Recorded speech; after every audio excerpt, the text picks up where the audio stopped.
힘내라든지 화이팅이라든지 사회가 살만하다 그런 긍정적인 메시지를 좀 많이 주는 편이죠. 2002년도 한 해를 잘 마무리하고 크리스마스를 통해서 크나큰 선물과 또 행복하고 건강하고 또 한 해를 잘 마무리했으면 좋겠다고 이렇게 썼습니다.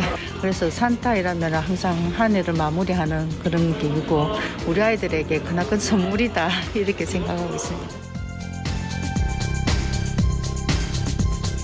안녕하십니까? 시사투데이 울산 이지향입니다. 시민들의 들뜨면서도 따뜻한 목소리를 들으니까 출근길 추위가 사르르 녹는 것 같은데요. 산타크로스 하면은 보통 위아래로 갖춰 입은 빨간 산타 옷이 가장 먼저 떠오르죠. 하지만 이날 한데 모인 사람들은 모두 초록 옷을 입은 산타로 변신했는데요. 글로벌 아동복지 전문기관 초록우산 어린이재단에서 후원자들이 깜찍한 초록 산타가 돼서 성탄절 선물을 전하는 캠페인을 연 겁니다. 지역의 소외계층 아동들이 따뜻한 겨울을 날 수 있도록 버팀목을 마련해주는 초록우산 산타 원정대 행사 현장, 오늘 리포터 현장 시간에 자세히 전해드리도록 하겠습니다. 이어서 정재용 변호사와 함께 일상에 도움이 되는 법률 정보 살펴보는 법률 포커스 시간도 마련되어 있습니다. 잠시 후에 함께해 주십시오.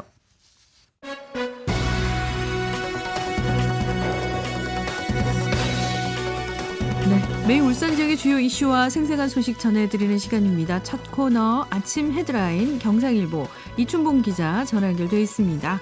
기자님 안녕하십니까?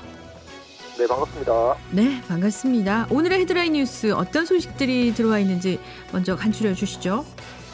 네, 에어부산이 내년 1월부터 약 3개월 동안 울산공항 운항을 중단하기로 한 결정을 취소했다는 소식이 있고요.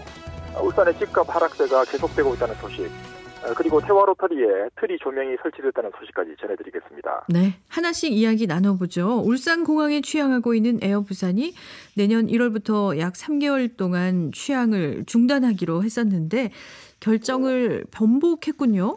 네, 에어부산이 내년 1월부터 3월 25일까지 울산공항 운항을 일시 중단하기로 했던 일명 휴지 결정을 전격 취소했습니다. 네. 에어부산은 당초에 울산 김포 노선 주 20편과 울산 제주 노선 주 28편의 운항을 모두 중단할 계획이었는데요. 만약에 에어부산이 휴지 결정을 이행했다면 내년 1월 기준으로 울산공항의 항공기 운항 편수는 무려 35.8%나 줄어들 상황이었습니다. 네, 지난 항공편 감소 문제, 지난 월요일이었죠. 리포터 현장 코너에서 집중적으로 전해드렸는데요. 울산공항의 운영 위축은 올해 10월부터 이미 시작되지 않았습니까? 네, 맞습니다. 네. 출시 8회 울산 김포 노선을 운영하고 있던 진에어가 지난 10월 30일부터 내년 3월 25일까지 김포 노선 운항을 일시 중단하고 있습니다. 네, 가뜩이나 운항 편수가 적은 울산공항의 하늘길이 유지돼서 다행이긴 한데요. 에어부산이 운항 일시 중단 결정을 취소한 이유는 뭔가요? 네, 울산시는 에어부산이 울산공항 운항을 일시 중단하게 되면 공항 운영은 물론이고 시민들의 편의가 크게 저하될 것으로 우려했습니다. 그래서 울산공항 관계자와 사전 협의를 실시했고 에어부산을 상대로 운항 중단 관련 협의를 진행했습니다. 또 국토교통부를 비롯한 관계기관에도 지속적으로 협조를 요청한 끝에 최근에 에어부산의 울산공항 휴지 취소 결정을 이끌어냈습니다. 네, 공항 운영에 극심한 타격을 입을 수 있었던 최악의 사태는 피하게 된 셈인데요. 현재 울산공항의 이용객은 어느 정도 수준인가요? 네, 울산공항 이용객은 2009년 101만 명으로 정점을 찍은 뒤에 2010년 11월에 KTX 울산역이 개통된 이후로 지속적으로 감소했습니다. 네. 2018년부터 회복세에 접어들면서 7, 80만 명 선을 유지했다가 코로나 사태로 2020년 60만 명대로 다시 떨어졌습니다. 지난해에는 국내 여행을 선호하는 추세가 이어지면서 이용객이 93만 명대로 회복됐는데요. 네. 올해는 지난 10월부터 시작된 진에어의 운항 중단으로 다시 90만 명대 이하로 감소할 것으로 예상됩니다. 올해 이용객이 당초 예상했던 100만 명 이하로 예상되지만 울산시에서는 울산공항의 경쟁력이 충분하다고 보고 있다고요? 네, 그렇습니다. 울산시는 올해 울산공항의 일평균 이용객이 2,511명으로 사상 최다였던 2009년 2,776명에 육박한다는 점에 주목했습니다. 네. 울산시는 일평균 이용객이 역대 최고 수준에 근접한 만큼 취항 노선만 확대하게 되면 이용객은 역대 최고치를 기록할 수 있을 것으로 판단하고 있습니다. 네, 이러다 보니까 울산시에서는 항공사와 국토부를 접촉하면서 해법을 찾고 있는 분위기죠? 네, 그렇습니다. 지난 19일 열렸던 국토부와 부울경 지역협력회의에서 김두겸 시장이 원희룡 국토부 장관에게 울산공항 활성화 방안을 마련해달라고 건의했습니다. 또 울산시에서는 대한항공에 울산 제주 노선 신설을 요청하기로 하고 국토부 그리고 국회 교통위원회 소속인 서범수 의원에게 협조를 당부하기로 했습니다. 네, 재정 건전성도 중요하지만 공공성도 중시해야 하는 게 바로 항공기업과 국토부의 역할인데요. 울산시가 시민들의 교통 선택지를 넓힐 수 있도록 울산공항 활성화를 위한 노력 계속해 주길 바라겠습니다. 다음 소식 전해주시죠. 네, 올해 10월까지 울산의 아파트 실거래 가격 지수가 마이너스 6.97%로 집계됐습니다. 아파트 실거래 가격 지수는 시장에서 실제 거래된 아파트의 가격 수준과 변동률을 파악해서 작성하는 지수인데요. 네. 지자체에 신고된 모든 아파트의 실거래가를 계약일 기준으로 집계해서 추출하는 방식으로 계산합니다. 네, 실거래 가격 지수가 1년가량 장기 하락세를 보이면서 울산에서도 최고가 대비 절반가량 가격이 떨어진 아파트가 나왔다고요? 네, 그렇습니다. 남구 대연 더샵 전용 면적 84제곱미터의 경우는 지난 17일에 5억 9,900만 원에 거래가 됐는데요. 네. 이 아파트의 같은 평형 최고가 거래는 약 2년 전인 2020년 11월에 기록했던 9억 7천만 원입니다. 울산 대장 아파트로 거론되는 문수로 2차 아이파크의 경우는 2020년 11월에 전용 면적 101제곱미터가 13억 9천만 원에 거래됐는데요. 네. 최근에 최고가 대비 4억 원 넘게 하락한 9억 5천만 원의 새로운 주인을 만났습니다. 네, 아파트 가격 하락은 지역을 가리지 않고 벌어지고 있는 현상인 것 같습니다. 동구 역시 가격 하락폭이 적지 않다면서요? 네, 그렇습니다. 동구 힐스테이트 이스턴베이 101제곱미터는 지난해 7억 원으로 최고가를 찍었는데요. 네. 이번 달 들어서 4억 원에 거래되면서 40% 이상 금액이 빠졌습니다. 내년에 입주를 앞두고 있는 지웰시티 자이의 경우는 마이너스 P가 등장할 정도로 부동산 경기 하락에 영향을 받고 있습니다. 네, 집값이 워낙 급락하다 보니까 거래가 잘 이루어지지도 않고 있는데요. 최근 들어서는 매도가 우위를 보이면서 급매를 넘어서 급급매 매물까지 나오는 상황이죠? 네, 그렇습니다. 1년 정도 집값이 하락세를 보이다 보니까 한동안 거래 절벽이 이어졌고 집을 팔지 못한 집주인들이 급매를 넘어서 급급매까지 내놓으면서 가격 하락폭이 커지고 있습니다. 네. 가격이 급등세 이전으로 돌아가다 보니까 지역 부동산에서는 매수 문의가 증가하는 분위기도 감지되고 있습니다. 네, 매수 심리가 극도로 위축된 데다 기준금리까지 상승하면서 가격 하락이 언제까지 이어질지 예측하기가 쉽지 않네요. 끝으로 태화 로타리의 야간 트리 조명이 점등됐다는 소식도 전해주시죠. 네, 울산시가 태화 로터리에 야간 트리 조명을 설치했습니다. 조명은 해가 진 뒤부터 오후 10시까지 그리고 오전 6시부터 해가 뜰 때까지 하루 2차례 켜지는데요. 울산시에서는 내년 1월 말까지 트리를 운영할 예정입니다. 네. 올해는 예년과 다르게 대형 원형 구조물을 이용해서 새로운 볼거리를 제공하고 있습니다. 네, 태화 로타리를 비추는 트리의 불빛이 희망의 빛이 돼서 올 연말 시민들의 마음을 환하게 밝혀주길 바랍니다. 오늘 소식 여기까지 듣겠습니다. 아침 헤드라인 지금까지 경상일보 이춘봉 기자였습니다. 고맙습니다. 네, 감사합니다.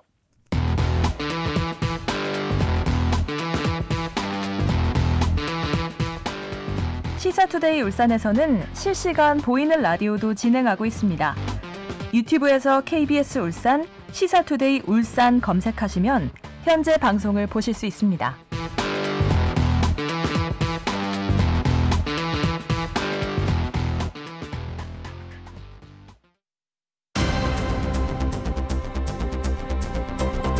울산 지역의 다양한 현장의 목소리를 생생하게 담아서 전해드리는 시간입니다. 리포터 현장 김현주 리포터와 함께합니다. 어서 오십시오. 안녕하세요. 김현주입니다. 네.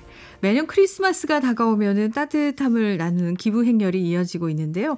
우리 울산에서도 연말을 맞아 어려운 이웃을 돕기 위한 후원이 이어지고 있다고요? 네, 제가 하나하나 다 소개하기도 힘들 정도인데요. 네. 세울 원자력 본부노사는 여기 KBS 울산 방송국에서 희망 2023 나눔 캠페인 성금 3,200만 원을 전달했고요. 네. 또 남구 자원봉사센터는 복지 취약계층 가구에 생필품을 전달했는데요. 내년 1분기까지 4차례에 걸쳐서 총 100가구의 생필품을 지원할 예정입니다.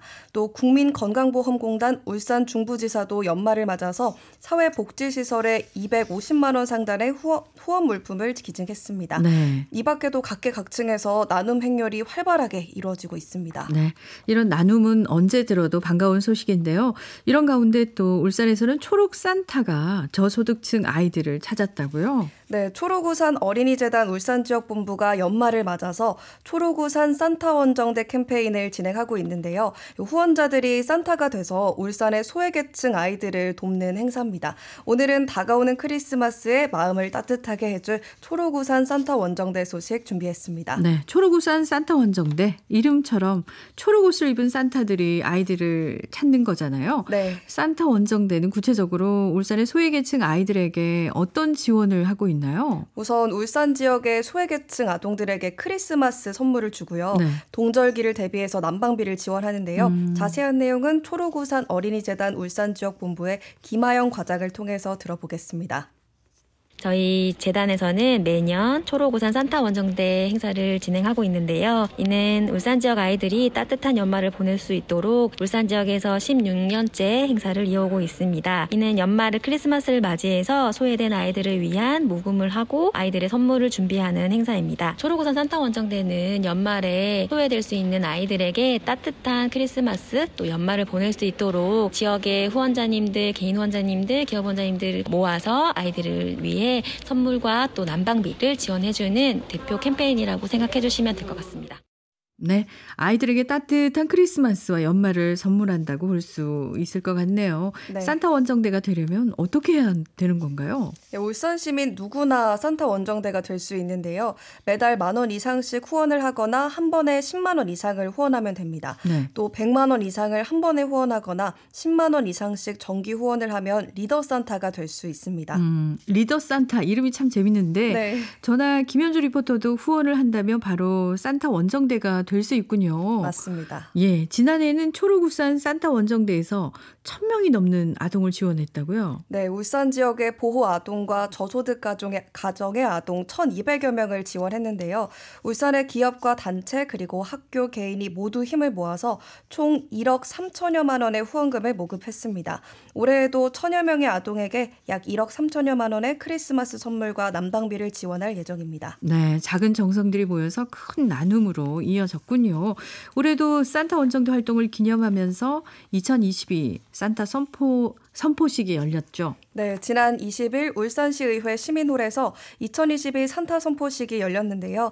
울산의 리더 산타 50여 명이 참석했습니다. 네. 일부에서는 리더 산타들에게 시상식이 진행됐고요. 산타 선포식 퍼포먼스로 LED 풍선으로 불을 밝히는 점등식도 이어졌는데요. 여기에는 이 어두운 곳들의 빛을 밝혀달라는 의미가 담겨 있다고 하고요. 제가 이곳에서 상을 수상한 박경식 현대자동차 등대회 회장과 행사 진행을 도운 주보경 봉사자를 만나봤는데요. 이분들의 목소리를 통해서 2022 산타 선포식 현장을 들어보겠습니다.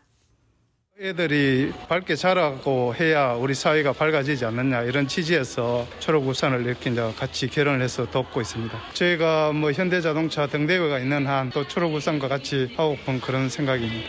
울산광역시장 표창을 또 저희 등대회가 받았습니다. 매년 저희들이 봉사활동을 하면서 나름 또 그 상을 주는 것도 좋지만은 또 상을 받기 위해서 봉사하는 건 아니라고 생각을 하고요. 하다 보니까 이렇게 또 좋은 결과가 있지 않나. 상을 받는 순간 좀 더 봉사활동을 더 나름대로 해야 되겠다 그런 마음을 한 번 더 갖는 것 같습니다. 여기 임원에서 부회장으로 맡아서 활동하고 있으면서 좀 책임감을 갖고 아이들에 대해서 좀 더 자세하게 알고 나중에 제가 미래에 대해서 지금 학생이라서 많이 지원할 수 없지만 꼭 성공해서 또 이렇게 어려운 아이들을 위해서 어떻게든 지원해서 도와주고 싶다는 생각이 들었습니다. 네.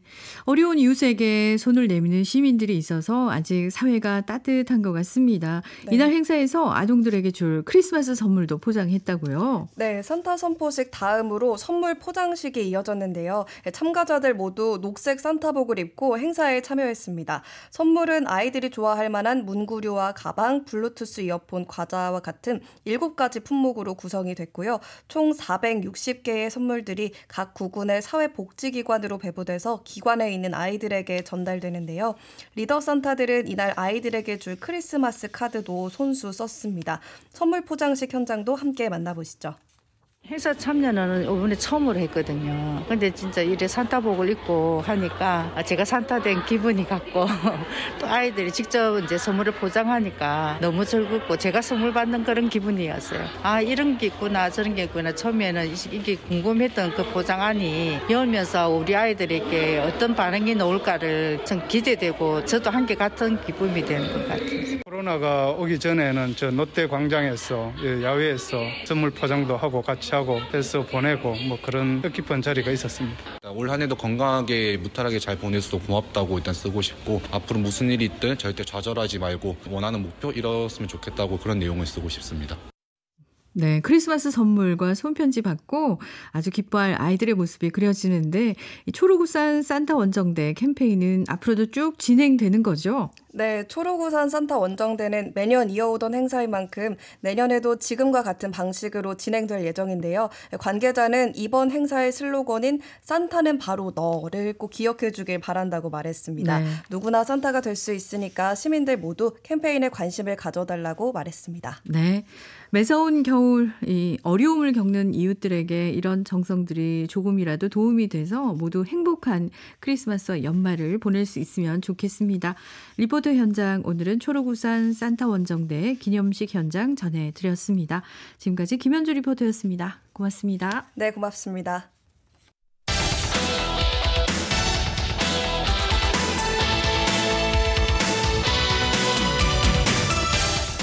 냉철한 시선, 따뜻한 마음. 매일 아침 울산의 생생한 이슈를 전해드립니다. KBS 울산 제1라디오 시사투데이 울산. 네, 시사투데이 울산 목요일 순서 함께하고 계십니다. 일상에 도움이 되는 유익한 법률 정보 전해드리는 시간입니다. 법률 포커스 정재용 변호사 전화 연결돼 있습니다. 변호사님 안녕하세요. 네, 반갑습니다. 정재용 변호사입니다. 네, 반갑습니다. 최근에요. 국내 굴지의 대기업 총수 부부의 이혼 판결이 있었는데요. 엄청난 재산 분할 액수와 관련해서도 상당한 화제가 됐죠. 네, 아무래도 누구나 이름만 들으면 알만한 대기업 총수 부부였는데요. 네. 보통은 대기업 회장 부부가 이혼을 했구나 정도로만 알고 계시겠지만 네. 판결을 들여다보면 사실 대기업 회장의 이혼 청구는 기각이 된 사건입니다. 기각이 됐다고요? 이혼 판결이 난 걸로 알고 있는데 그리고 당사자가 판결에 불복해서 항소를 했다는 것도 뉴스를 통해서 들었는데 어떻게 된 일인가요? 네, 사실 처음에 이혼을 청구했던 건 대기업 회장이었고요. 네. 그런 대기업 회장의 이혼 청구는 기각이 됐습니다. 하지만 상대방의 이혼 반소 청구가 인용이 되어서 결국 양측에 대한 이혼 판결이 내려지게 된 겁니다. 그렇군요. 어째서 대기업 회장의 최초 이혼 청구는 기각이 된 건가요? 바로 이혼을 청구했던 일방 당사자가 유책 배우자였고 우리 법원은 재판상 이혼에 있어서 유책주의를 채택하고 있기 때문입니다. 네, 유책주의. 이 유착이라고 하면은 어느 한쪽에 책임이 있다는 뜻이잖아요. 그렇습니다. 이혼 사유를 보는 시각은 크게 두 가지가 있습니다. 이른바 유책주의와 파탄주의인데요. 네. 유책주의란 쉽게 말해서 혼인 생활의 파탄에 책임이 있는 사람은 이혼 청구를 할 수 없다는 것이고 예? 그런 사람이 제기한 이혼 청구는 이혼 사유가 되지 않는다는 의미입니다. 반대로 파탄주의는 혼인 관계가 사실상 파탄에 이르렀다면 어느 배우자에게도 책임을 묻지 않고 이혼을 허용하자는 건데요. 혼인 관계가 파탄에 이르기만 했다면 이혼 사유가 존재한다고 보는 경향입니다. 그렇군요. 그러면 혼인 관계가 완전히 파탄나서 돌이킬 수 없는 상태에 이르렀다 하더라도 재판상 이혼이 되지 않을 수 있다는 말씀인데 흔히 알고 있는 상식과는 좀 다른 것 같기도 합니다. 네, 좀 그렇습니다. 네. 사실 무엇이 옳은 것인지 또 어떤 관점으로 이혼을 바라보는 것이 상식에 부합하는지는 그 시대와 사회 분위기에 따라서 달라질 수밖에 없을 겁니다. 네. 그렇기 때문에 유책주의가 옳은 것인지 파탄주의가 옳은 것인지에 대한 단번에 답을 내리기는 곤란할 건데요. 네. 실제로 2015년 가장 최근에 있었던 대법원 판결에서도 유책주의를 지지한 대법관은 7명이었고 파탄주의를 지지한 대법관은 6명이었던 것처럼 여전히 상당히 논란이 되고 있는 것 또한 사실입니다. 그렇군요. 네, 하지만 유책주의를 지지한 대법관이 근소하게나마 우위였고요. 그로 인해서 여전히 우리나라는 이혼에 있어서 유책주의라는 원칙을 유지하고 있는 겁니다. 네. 그래서 앞서 본 사례의 경우도 혼인관계 파탄에 책임이 있는 유책 배우자가 제기한 이혼 청구여서 기각이 됐던 거군요. 네, 그렇습니다.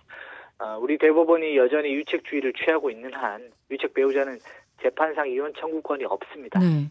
따라서 이혼을 청구했다 하더라도 상대방 배우자가 이혼에 동의하지 않는 이상 법원은 유책 배우자의 이혼 청구를 기각할 수밖에 없는 구조입니다. 네. 그런데 또 반드시 유책 배우자의 이혼 청구가 기각되는 것만은 아니고 예외적인 경우에 유책 배우자의 이혼 청구가 인용되는 경우도 있습니다. 네, 예외가 존재하는데 그럼 예외 사유로는 어떤 게 있습니까? 네, 혼인 생활의 파탄에 대하여 주된 책임 있는 배우자는 그 파탄을 사유로 이혼을 청구할 수 없습니다. 다만 그 상대방도 혼인 생활을 계속할 의사가 없음이 객관적으로 명백함에도 오기나 보복적 감정에서 이혼에 응하지 않고 있는 특별한 사정이 있는 경우, 그런 경우는 예외적으로 유책 배우자에게도 이혼 청구권이 인정된다라고 판시하고 있습니다. 네. 결국 상대방도 사실은 혼인을 계속할 의사가 없음에도 유책 배우자에게 보복하려는 마음으로 오로지 혹은 다른 좋지 않은 의도로 이혼을 거부하고 있는 것이라면 유책 배우자도 이혼 청구를 할 수 있다라는 의미입니다. 그렇군요. 너 죽고 나 죽자. 이런 오기나 보복적 감정 참 판단하기 어려운 용어일 수도 있을 텐데요. 구체적으로 어떤 경우에 해당이 될까요? 유책 배우자의 이혼 청구가 받아들여지는 경우 말이죠. 유책 배우자의 유책행위, 혼인 생활 중 혼인 파탄의 사유가 있는 행위가 있은 후에 네. 상대 배우자가 유책 배우자에 대해서 사기나 절도 등의 혐의로 지속적으로 고소를 하고 또 합의금을 받았다. 그 합의금을 받고 고소를 취한 경우다. 그런 경우가 일단 있을 수 있겠고요. 또 먼저 이혼을 청구하고 상대방이 재산 분할 등 이혼 조건에 대해서 다투자. 내 요구 조건에 일방적으로 따르지 않으면 영원히 이혼하지 않고 끝까지 괴롭히겠다라는 등의 언동을 한 경우, 이는 상대방에게도 혼인을 계속할 의사가 없거나 보복적 감정으로 이혼에 응하지 않는 것이라고 볼 수 있다라고 하는 경우가 있습니다. 물론 반대의 경우도 있고요. 결국은 케이스별로 들여다볼 수밖에 없는 문제인 것 같습니다. 네, 복수하는 마음으로 결혼 생활을 이어갈 수는 없는 거겠죠. 네. 결론은 유책 배우자의 이혼 청구권은 원칙적으로 부정되지만 예외적으로는 허용될 수도 있다는 말씀이군요. 법률 포커스 오늘은 이혼과 관련된 법률 용어 살펴봤습니다. 지금까지 정재웅 변호사와 함께했습니다. 오늘 말씀 감사합니다. 네, 감사합니다.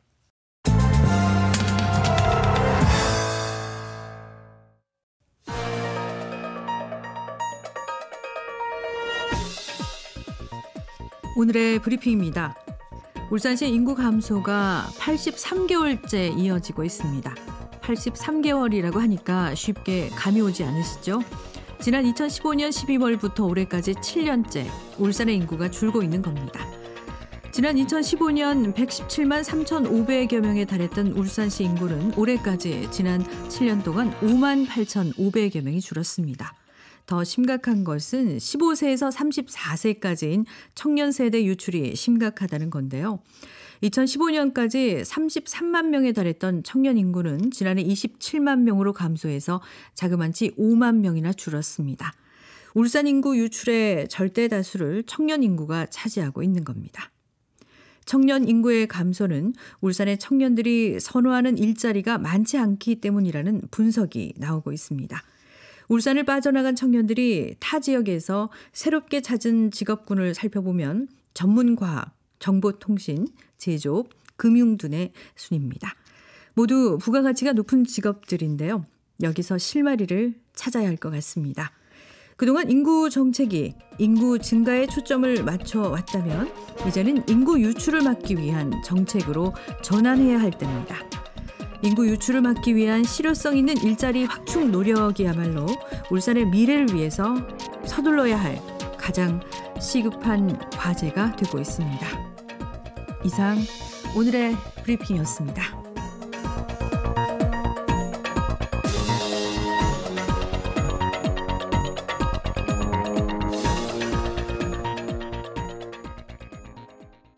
네, 오늘의 브리핑 전해드리면서 12월 20일 목요일에 함께한 시사투데이 울산 마무리해야 될 시간입니다. 마치기 전에 저희 프로그램 소개 간단하게 해드립니다.